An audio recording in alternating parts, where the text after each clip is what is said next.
Mesdames et messieurs, bonjour. Bienvenue sur le Tech Lab en cette deuxième journée du InCyber Forum 2025. J'accueille sur scène Amine Benbouali et Évariste Gwanulaga, deux pentesters de l'école 2600. Bonjour messieurs. Bonjour. Vous allez tenir une conférence sur le thème Active Directory Mindmap Recipes, les recettes d'une compromission à la carte. Alors, je ne sais pas ce que nous réserve la carte avec le menu et les différentes douceurs que vous allez nous prodiguer, mais quant à nous, nous sommes à votre écoute pendant une demi-heure de conférence, après laquelle nous aurons les questions-réponses. Enfin, si vous souhaitez récupérer la conférence après le InCyber Forum, c'est très simple, il faudra se rendre sur la page YouTube et après un mois environ, toutes les conférences de cet espace ainsi que les autres seront mises en ligne. Bonne conférence à tous et à tout à l'heure. Bonjour tout le monde et merci d'être là. Du coup, on va vous parler d'un projet qu'on a mené avec mon collègue Évariste qui s'appelle ADMR pour Active Directory Mindmap Recipes. Il s'agit d'une mindmap interactive et click-axe sur Obsidian pour mener à bien vos pentests en Active Directory. Déjà, qui sommes-nous? Donc, moi, pour ma part, je suis Amine. Je suis aussi connu sous le pseudonyme de Grosbot. Je suis pentester à l'école 2600 et en alternance chez Crosscall. Alors bonjour à tous, moi c'est Évariste Gwanulaga, connu sur le pseudo Black Arch. Je suis pentester chez Orange Cyberdéfense à Toulouse et avec Amine on va vous parler de notre projet qu'on a préparé pendant un beau temps. Et à côté on est étudiant à l'école 2600, du coup c'est un peu grâce à eux qu'on a fait ce projet parce qu'ils nous mettent du temps à disponibilité pour mener à bien des projets perso et du coup on les remercie, on a un stand juste derrière, n'hésitez pas à passer nous faire un petit coucou. Du coup, pour remettre un peu les choses en contexte, nous, ce qu'on aime avec Évariste, c'est péter de l'Active Directory. C'est un peu ce qu'on fait tous les jours. Et si vous faites ça un peu déjà dans la salle, est-ce qu'il y a des gens qui font du pentest? Yes. De l'AD un peu? Yes, cool. Du coup, si vous faites ça, vous savez un peu que la problématique, c'est qu'il y a énormément d'informations à connaître, à gérer. Il y a énormément d'attaques, de chemins de compromission possibles. Et si vous ne prenez pas de notes, si vous n'êtes pas quelqu'un d'organisé, ça peut vite devenir un peu compliqué. Donc ce que vous faites tous, et je vous le recommande, c'est de prendre des notes. Et du coup, quand vous faites ça, ça se passe bien, mais plus vous accumulez de la connaissance, plus ça devient compliqué à gérer, dans le sens où une note, c'est figé, ça demande une structure dans un dossier, dans un sous-dossier, et très vite on s'y perd et l'information elle devient dispersée. Du coup, au final, ce qui au début était une bonne idée devient vite un fouillis, et on n'a pas de vue d'ensemble en général. Alors, comme il l'a dit Amine, Windows, ça ne s'utilise pas, ça se casse, ça se pète. Et généralement, lors d'un pentest, ce qu'on fait, c'est déjà lui de base, ce qu'il aime faire, c'est prendre des notes. Il prend des notes sur tout. Et après, c'est un cafouillis pour retrouver la bonne note. Moi, ce que je fais, c'est de base, je prenais pas de notes. Je me disais, bon, je me souviens assez facilement de ce que je fais, donc ça peut se rattraper.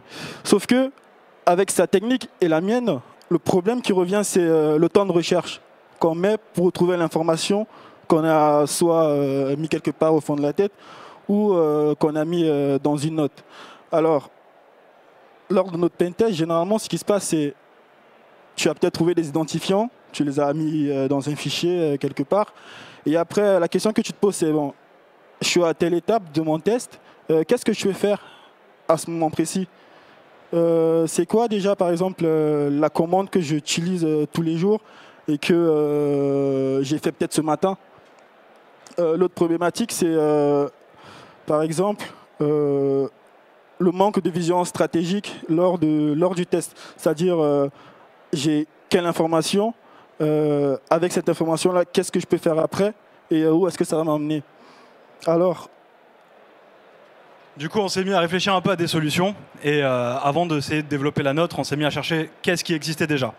Donc, si vous êtes un peu dans le pentest, vous savez qu'il y a des ressources qui sont incontournables, notamment la première qui est The Hacker Recipes de Charlie Bromberg, qui est la bible du pentester, surtout en Active Directory. Là-dessus, vous retrouvez un peu toutes les attaques, toutes les théories et toutes les explications de comment procéder aux attaques.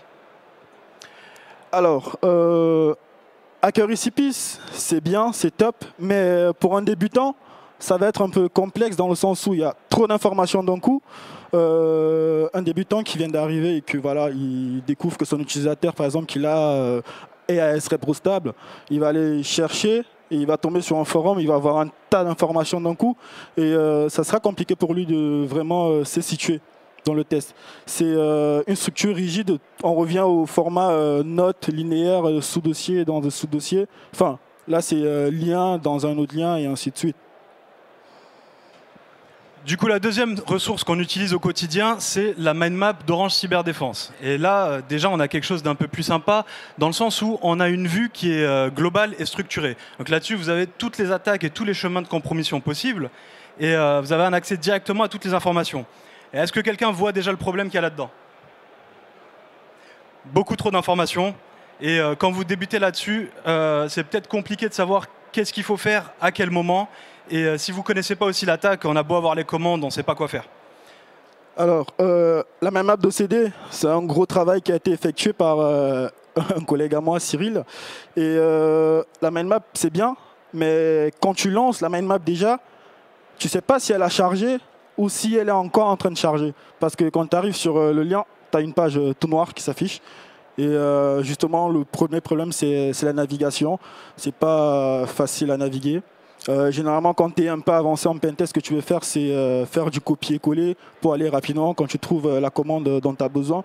Et là, pour le coup, c'est pas possible.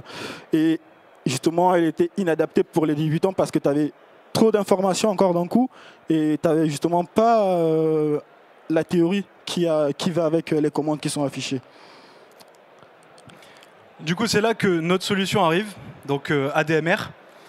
Alors, c'est la mind map d'OCD, mais au format Obsidian. Est-ce qu'il y a des gens déjà qui utilisent Obsidian? Ouais. Donc du coup, nous, on a fait le choix d'aller sur Obsidian parce que c'est déjà un outil qu'on utilise tous les jours, quotidiennement. Et alors, c'est la mind map d'Orange Cyberdéfense avec un côté interactif et cliquable, c'est-à-dire qu'on peut se déplacer de case en case et donc de contexte en contexte. À partir de là, ça suit une logique claire.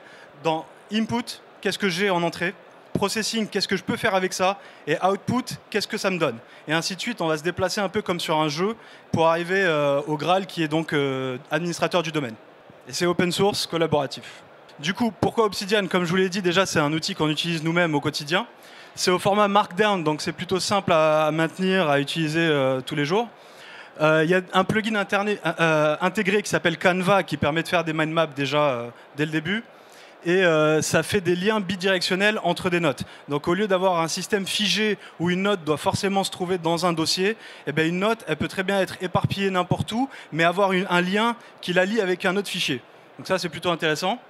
Et ça peut s'utiliser en local, donc plutôt que de devoir aller accéder à une page web pour avoir notre ressource, on l'a chez nous. Alors, pour l'organisation du projet, c'est basé sur un système de cartes. Alors, pour chaque carte, une carte va représenter un contexte. C'est quoi un contexte? C'est une situation dans laquelle nous sommes dans notre pentest actuellement. Par exemple, j'ai un utilisateur, j'ai son mot de passe, qu'est-ce que je peux faire avec ça? Alors ici, on a classé les contextes par nos credentials. Je n'ai pas d'identifiant, je suis en début de pentest. J'ai récupéré des identifiants, got usernames, enfin des utilisateurs. J'ai récupéré des identifiants. J'ai un accès privilégié sur un poste. Ensuite, j'ai un accès administrateur sur un autre poste, par exemple. Du coup, il y a plein d'autres contextes. Chaque contexte, c'est organisé. Donc, à l'intérieur, vous allez retrouver des attaques. Une attaque, c'est composé de 3 sections. La première, c'est théorie. Donc, on a fait en sorte de mettre une section théorie par attaque qui va rediriger vers une ressource que nous, déjà, on juge pertinente pour comprendre cette attaque. En l'occurrence, on utilise beaucoup de Hacker Recipes de Charlie Bromberg, mais il y en a d'autres. On a une deuxième section qui est Tools, où vous avez un lien directement vers les outils qui sont utilisés pour faire l'attaque. Et ensuite, la section Commandes, qui va vous donner directement les commandes prêtes à l'emploi à insérer dans votre terminal. Alors, on essaie d'utiliser un code emoji pour justement avoir cette lisibilité, la simplicité d'utilisation. Donc, on a des commandes Linux, PowerShell, Impacket, Bluedown. Et sur la partie, sur la carte, lors d'une étape, par exemple, d'un contexte, on a la partie Quick Wins, CVE. le petit alarme, ça veut dire que l'attaque elle peut casser des choses dans l'AD. Il ne faut pas que derrière ça crie, ah, ça marche plus. Donc faut faire attention avant d'utiliser. Et la dernière case, c'est work in progress. Ça veut dire que ça fonctionne, mais on n'est pas certain du résultat.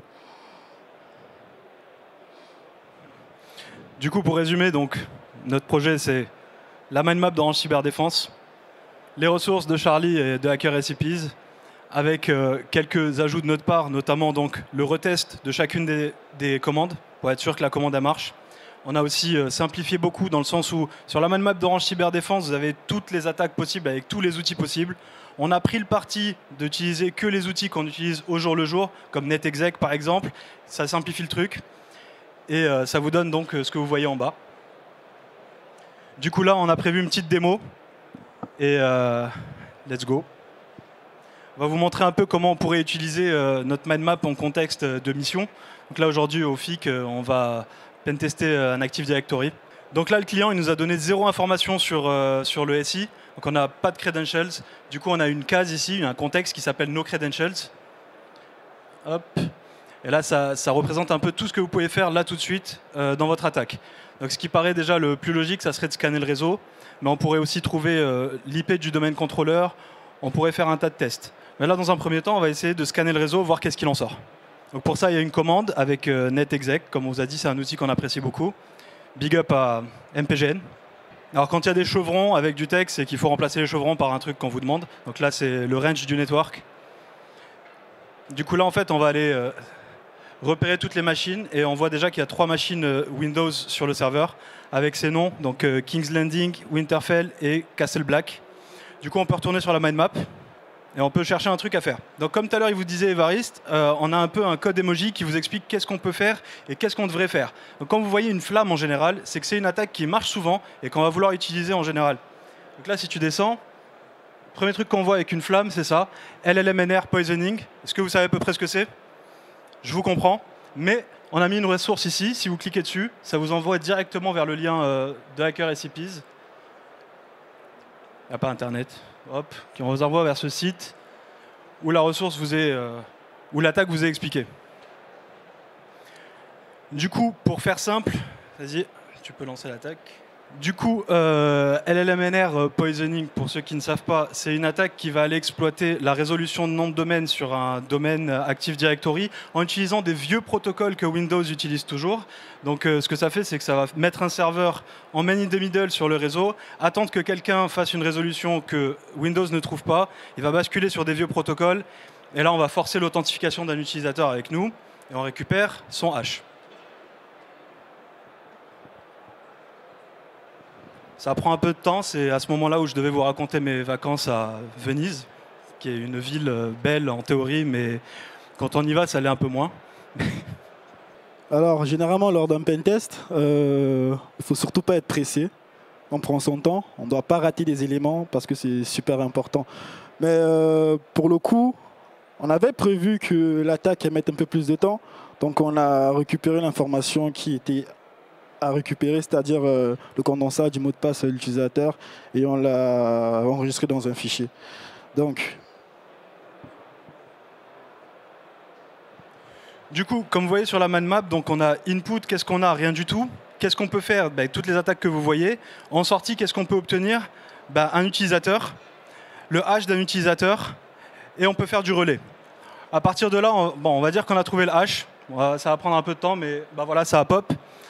Du coup, là, on a récupéré le hash NTLMV1 de l'utilisateur Rob Stark. Donc, à ce moment-là, sur la mind map, vous voyez qu'il faut suivre la couleur orange. Si tu peux te dézoomer un peu. Ça nous mène vers une case qui s'appelle Cracking Hashes. Et si on clique dessus, on a toutes les commandes pour craquer un hash. Donc, vous avez tous les types de hash ici. Vous avez pareil une ressource qui vous explique qu'est-ce que c'est que ce hash. Vous avez un petit format de hash pour vous expliquer comment le reconnaître. Et là, on va prendre la commande pour le hash NTLMV1 du coup.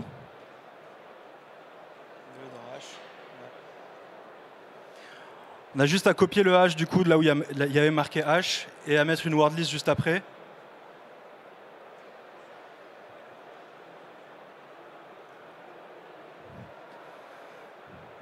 Et normalement, on est censé craquer le hash de cet utilisateur.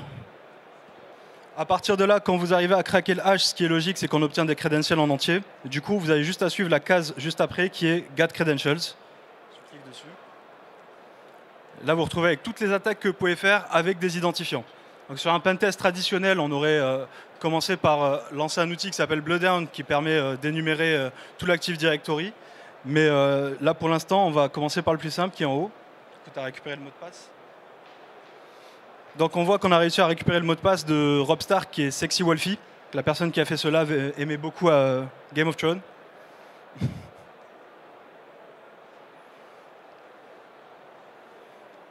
Et du coup, toujours avec NetExec, là, vous voyez Enumerate User. Vous prenez juste cette commande. Du coup, on peut voir ici, quand il y a des petits plus, c'est que l'identifiant en question fonctionne sur le réseau. Donc on a les bons creds. Et on voit ici, juste à côté, qu'il y a marqué admin. Donc c'est plutôt bon signe, ça veut dire que cet utilisateur est administrateur local de cette machine.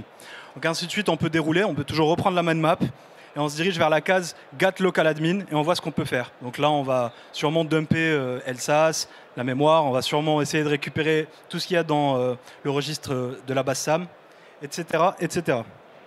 Jusqu'à arriver, si tu peux la remettre en plein écran, toute la mind map. Et ainsi de suite, on va essayer d'arriver jusqu'au bout de la mind map qui est en rouge ici pour domaine admin. Et même après, vous avez trust abuse, persistance. Et voilà, donc c'est un peu comme un jeu. Si tu peux retourner sur les slides,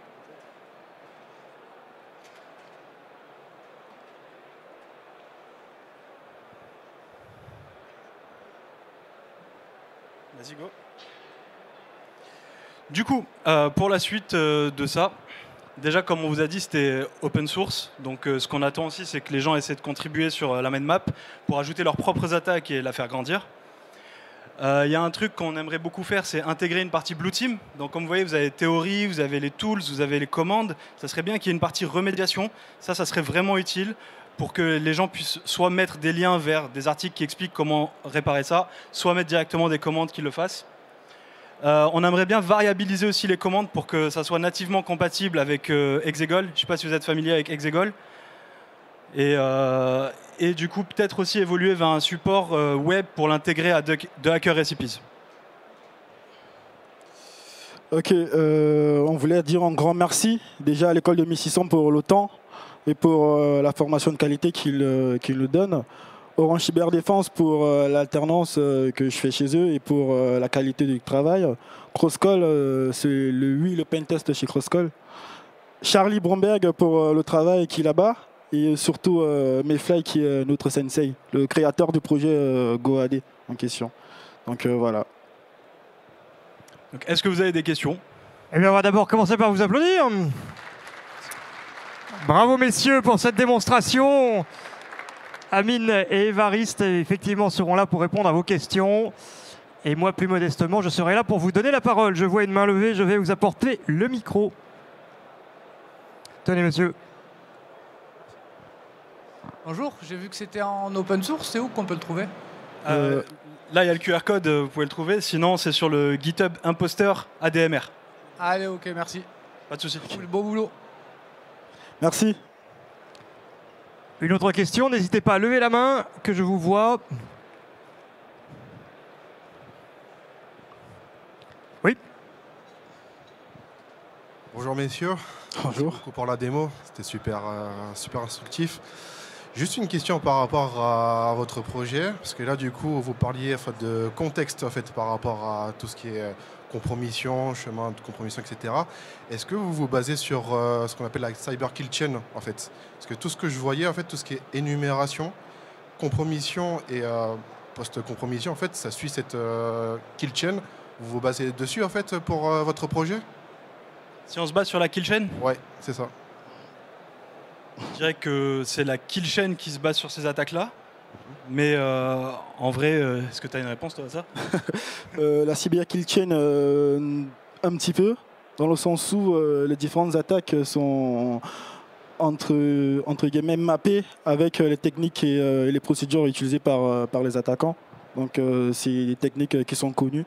Donc peut-être vous pouvez faire le mapping vous-même, mais en soi, on part vraiment dans le sens où qu'est-ce qu'on a qu'est-ce qu'on peut faire et en sortie, qu'est-ce qu'on a comme information à la sortie. Et ainsi de suite, on reboucle dessus. Nous avons encore le temps pour d'autres questions. N'hésitez pas à participer si vous avez une interrogation ou un point d'éclaircissement. Eh bien, je crois que nous avons fait le tour. Bravo, messieurs. Merci encore pour votre conférence. Merci. Nous allons rappeler l'emplacement du stand de l'école 2600. C'est le stand H611. Merci à tous, merci pour votre présence. Nous allons avoir encore quelques conférences, 3 pour cet après-midi, avec notamment à 3h45 une conférence en anglais menée par Shamir Amir sur le thème de pirater votre esprit, comment les hackers peuvent détourner vos ondes cérébrales et contrôler vos pensées à 3h45. Bon forum à tous.